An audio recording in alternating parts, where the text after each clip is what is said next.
To Django for everyone. आज हमारा 6 lecture है और इसके अंदर हम मज़ीद यूआरएल क्रिएट करेंगे। पिछले 5th लेक्चर के अंदर हमने एक ही यूआरएल क्रिएट किया था। आज हम मज़ीद देखते हैं कि वो लिंक हम किस तरह से क्रिएट करते हैं। सो पहले मैं जिस प्रोजेक्ट पे हम काम कर रहे थे Django फॉर एवरीवन, और ये हमारा प्रोजेक्ट है, इसको मैं ओपन कर लेता हूँ।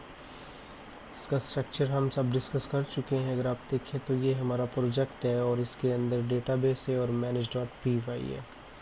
उसके अंदर अगर हम यूआरएल्स पे जाएं तो हमारे पास एक तो एडमिन का है जिस पे वो बाय डिफ़ॉल्ट होता है, और एक होम का है।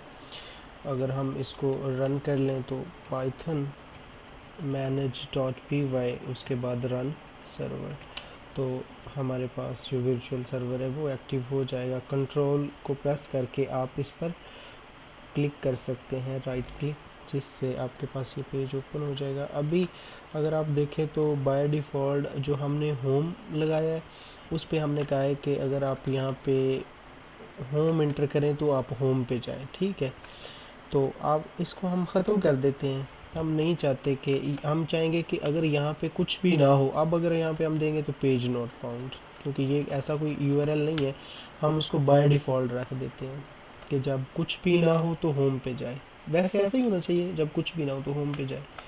ओके, हम अब एक और यूआरएल क्रिएट करते हैं। हम इसी को डुप्लीकेट कर लेते हैं। डुप्लीकेट करने के बाद अब हम यहाँ पे अबाउट और स्लैश ऐड कर देते हैं। हम कहते हैं कि अगर कोई अबाउट यूआरएल के अंदर इंटर करे तो व्यूज़ डॉट होम नहीं, अब अबाउट, ठीक हो गया। पहले तो व्यूज़ डॉट होम को वो एक्सेस कर रहा था, तो अब व्यूज़ डॉट अबाउट को एक्सेस करेगा। और ये अबाउट वाला फंक्शन हम कहाँ पे जाके बनाएंगे? व्यूज़ के अंदर जाके बनाएंगे। सो इसी को हम डुप्लीकेट कर लेते हैं या न्यू क्रिएट कर लेते हैं फंक्शन डेफ, और उसके बाद अबाउट, उसके बाद रिक्वेस्ट इसने बाय डिफ़ॉल्ट हमसे लेनी है कॉलन, और इसको हम रिटर्न करवाएंगे। और HTTP रिस्पॉन्स, ये सिंगल एक, अगर आपने स्ट्रिंग पास करनी है तो उसके लिए है HTTP रिस्पॉन्स। और हम यहाँ पे एक मैसेज दे दें, this is about page. Okay, तो अब हमारे पास एक और यूआरएल क्रिएट हो चुका है जो कि अबाउट का है। अब पहला तो ये तो होम है, उसके बाद अगर हम स्लैश अबाउट करेंगे तो अबाउट पे चले गए। इसके साथ अगर हम एक और कॉन्टैक्ट का बनाएं तो अभी हम चेक करते हैं कि कॉन्टैक्ट, तो अभी तो कॉन्टैक्ट का है नहीं। तो अगर कॉन्टैक्ट का बनाना है तो फिर जाके हमें यहाँ से चेक करना पड़ेगा और एक न्यू यूआरएल क्रिएट करना पड़ेगा कॉन्टैक्ट। और ये एक्सेस किसको करे, किस फंक्शन को ये एग्जीक्यूट करवाए? व्यूज़ के अंदर कॉन्टैक्ट।